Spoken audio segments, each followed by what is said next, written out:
غلطی ہونے کی وجہ سے ٹائپ کرنے والا جے کی جگہ زیڈ لکھ دیتا ہے، کبھی زیڈ کی جگہ جے لکھ دیتا ہے، اس لیے کہ ہندوستان مختلف زبانوں کا حامل یہ ملک ہے. یہاں پہ سینکڑوں طرح کی زبانیں بولی جاتی ہیں اور ہر سماج، مذہب اور طبقے کے اپنے الگ الگ نام ہوتے ہیں.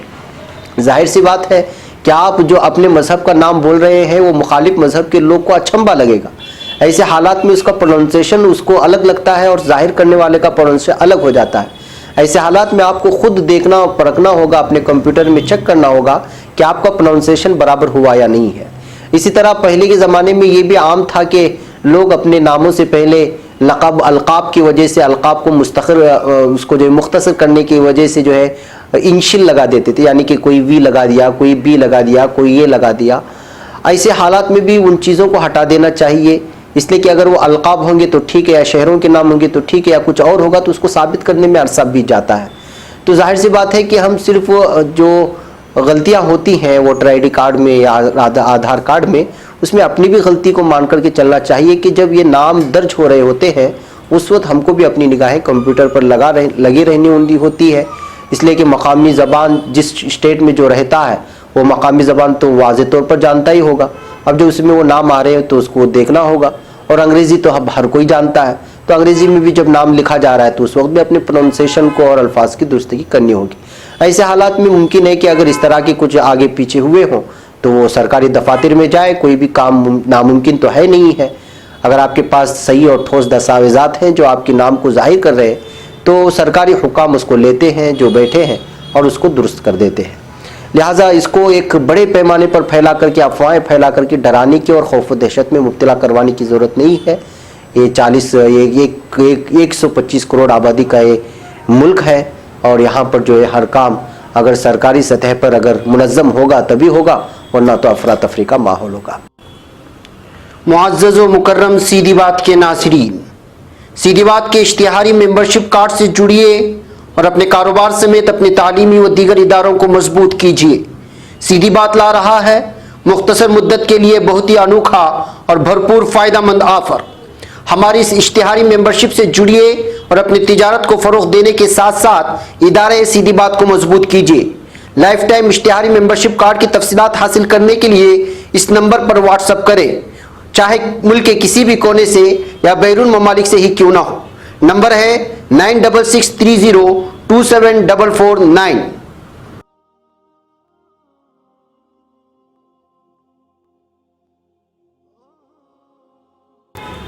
بہرکیف ناظرین، جو خبریں این آر سی کے سلسلے میں یا این پی آر کے سلسلے میں جو بھی خبریں آتی ہیں، اگر منظم اور اچھی تنظیمیں جو کام کر رہی ہیں زمینی سطح پر، وہ اگر کچھ خبریں آپ کو دیتی ہیں تو اس پر بھروسہ کریں.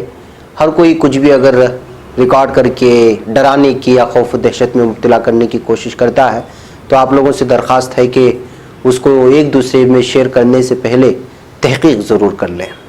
بہرکیف اگلے دنوں میں انشاءاللہ میں خود کوشش کر رہا ہوں کہ این سی آر اور این پی آر کے سارے رولز اور ریگولیشنز کو اس کو سمجھوں. پارلیمنٹ میں جو بل پیش کی گئی اس کو بھی ایک پڑھوں اور اس کے بعد اس کی ساری تفصیلات آپ لوگوں کے سامنے رکھنے کی میں خود بھی کوشش کر رہا ہوں. وقت اگر ملتے انشاءاللہ آپ کے سامنے لانے کی کوشش کروں گا. بہرکیف ناظرین، اب ہم لوگ چلتے ہیں کرناٹک کی ایک مخصوص خبر کی جانب. جیسے کہ آپ جانتے ہیں کہ آج کل کچھ سرکاری تنظیمیں وہ اس وقت جو ہے مرکزی حکومت کی پٹو بن گئی ہے، یا پھر ایسا کہیں گے تو درست ہوگا کہ اس وقت جو ہے یہ بدلے کی سیاست چل رہی ہے پورے ملک میں. انفورسمنٹ ڈائریکٹوریٹ جو ای ڈی کہتے ہیں، اس نے کرناٹک کانگریس کے سینئر رہنما اور کرناٹک کے سابق وزیر ڈی کے شیو کمار کو آج دہلی کے دفتر میں پوچھ تاچھ کے لیے سمن جاری کیا ہے. ظاہر سی بات ہے کہ بڑے لیڈران اور بالخصوص کانگریس سے وابستہ جن لیڈران کے خلاف بھی آج کل ای ڈی یا پھر سی بی آئی کی جانب سے سمن جاری ہو رہا ہے یا نوٹس جاری ہو رہی ہے، وہ خبریں آج نیشنل میڈیا میں بہت بڑی سرخیاں بنا رہے ہیں، کیونکہ اس میں اپوزیشن لیڈروں کو بدنام کرنے کی اصل وجہ ہوتی ہے. کانگریس جے ڈی ایس حکومت میں وزیر رہے شیو کمار نے اپنے حامیوں سے کہا ہے کہ انہوں نے کچھ غلط نہیں کیا، اس لیے سب پرامن رہے. واضح ہے کہ کرناٹک ہائی کورٹ نے کل منی لانڈرنگ کے ایک معاملے میں ای ڈی کی جانب سے جاری سمن کو چیلنج کرنے والی پٹیشن کو خارج کر دیا تھا، جس کے بعد ای ڈی نے دوبارہ سمن جاری کر کے ان کو طلب کیا ہے. سمن پر شیو کمار نے ٹویٹ کر کے کہا کہ ای ڈی کے اچانک سمن بھیجنے سے ان کی مرضی واضح ہو جاتی ہے. انہوں نے مزید کہا کہ ED کا ایک قدم سیاست پر مبنی ہے۔ سابق وزیر نے کہا کہ پارٹی کے حکم پر گجرات کے کانگریس ارکان اسمبلی کے لیے انتظام کرنے کی وجہ سے محکمہ انکم ٹیکس نے میرے ٹھکانوں پر چھاپہ ماری کی اور پارٹی کا وفادار سپاہی ہونے کے ناطے پارٹی کے ہر حکم پر عمل کرتا ہوں۔ آج اسی وجہ سے مجھے نشانہ بنایا جا رہا ہے۔ شیو کمار نے ED کی سمن کے بعد حامیوں سے کہا کہ نہ تو انہوں نے عصمت دری کی ہے اور نہ ہی کسی سے کسی طرح کی کوئی رقم لی ہے۔ شیو کمار نے کہا کہ انہوں نے کچھ غلط نہیں کیا ہے، اس لیے اپنے حامیوں سے اپیل کرتا ہوں کہ وہ پرامن رہیں۔ انہوں نے مزید کہا کہ جانچ ایجنسیوں نے گزشتہ 2 سالوں کے درمیان ان کی 84 سالہ والدہ کی کئی جائیدادوں کو بے نامی کے طور پر اٹیچ کر لیا ہے اور ان کے لیے وہ بھی بے نامی ہی ہے۔ دراصل شیو کمار آج کانگریس کے بڑے رہنما ہیں جو کانگریس کی مشکلوں کو حل کرنے میں پیش رہتے ہیں۔ بھائی ناظرین، آج کل کانگریس کے رہنماؤں کو بہت زیادہ ہی گھیرا جا رہا ہے اور آپ خبروں میں بھی دیکھ رہے ہیں کہ کس طرح سے جو ہے سابق وزیر داخلہ رہے ایسے لوگوں کو بھی چھوڑا نہیں جا رہا ہے، اور خبریں آپ لوگوں کے سامنے ہیں۔ بھائی ناظرین، ایک دن کے بعد ایک دن لگاتار اب ہندوستان کی معاشی بحران کی خبریں سامنے آتی جا رہی ہے۔ میں آج ایسی ہی ایک معاشی بحران کی سلسلے میں آپ کے سامنے تفصیلات رکھتا ہوں۔ آج کی مارننگ پرائم ٹائم میں بھی وہ ساری باتیں پارلے جی کے حوالے سے آپ کے سامنے رکھنے کی کوشش کی گئی تھی۔ ناظرین، ملک کی معیشت پر چھائے بحران کا اثر گجرات کی ہیرا منڈی تک پہنچ گیا ہے۔ گزشتہ کچھ مہینوں کے دوران یہاں کی 40% فیکٹریوں میں کام ٹھپ پڑ گیا ہے۔ اس وجہ سے ہیرا کاروبار سے جڑے تقریباً 60,000 لوگوں کی ملازمتیں چلی گئی۔ اس کے پیچھے سال 2016 میں نافذ نوٹ بندی اور پھر اس کے بعد آئی GST کو مانا جاتا ہے۔ گجرات کے سورت کا ہیرا کاروبار کا سب سے بڑا ہب مانا جاتا ہے۔ کاروباریوں کے مطابق نومبر 2016 میں نوٹ بندی کے بعد سے حالات کافی مشکل ہو گئے تھے۔ پھر اس کے بعد جولائی 2017 میں GST اور کچھ ہی مہینے بعد فروری 2018 میں نیرو مودی محل چوکسی کے بینک گھوٹالوں نے اس کاروبار کی کمر توڑ دی۔ گجرات کی امریلی اور بھاونگر میں بھی بڑے پیمانے پر ہیرے کی کٹنگ اور پالشنگ کا کام ہوتا ہے، لیکن وہاں بھی کاروبار میں سستی آئی ہے۔ ہیرا کاروبار میں اس بحران کی ایک اور بڑی وجہ ہے کہ گزشتہ کچھ دنوں سے پوری دنیا میں ہندوستانی ہیرے کی طلب کم ہوتی جا رہی۔ رپورٹ کے مطابق ہندوستانی ہیروں کی چین میں طلب 20% کم ہوئی، جبکہ خلیجی ممالک یورپ اور امریکہ میں بھی طلب کم ہوئی ہے۔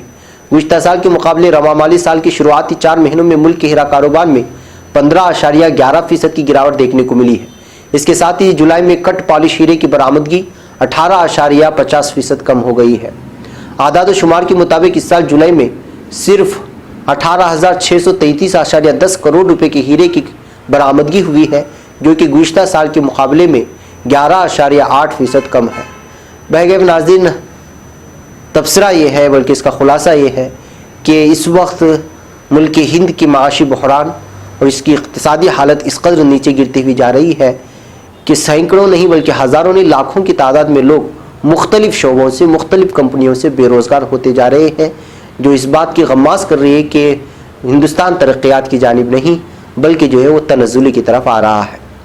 بہرکیف ناظرین، اب مختصر بات کرتے ہیں کشمیر کی۔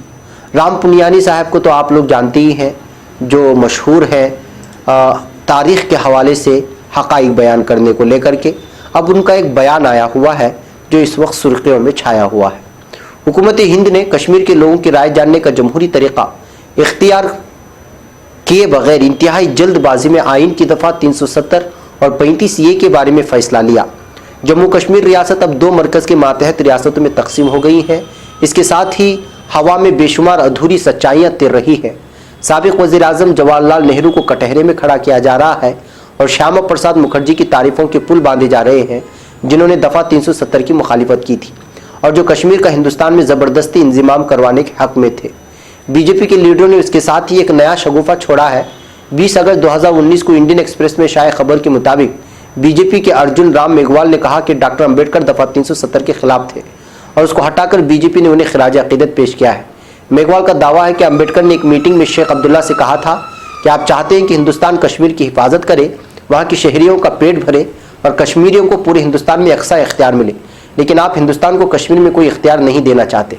میگھوال یہ اشارہ بھی کرتے ہیں کہ نہرو کی کشمیر پالیسی کے سبب ہندوستان اور پاکستان میں دشمنی ہوئی، جس کے نتیجے میں دونوں ممالک کے درمیان 3 جنگیں ہوئی۔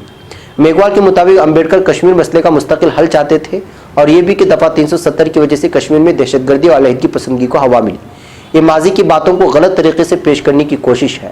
اس میں کوئی شبہ نہیں ہے کہ بابا صاحب کے علاوہ مولانا حسرت موہانی نے بھی دفعہ 370 کی مخالفت کی تھی۔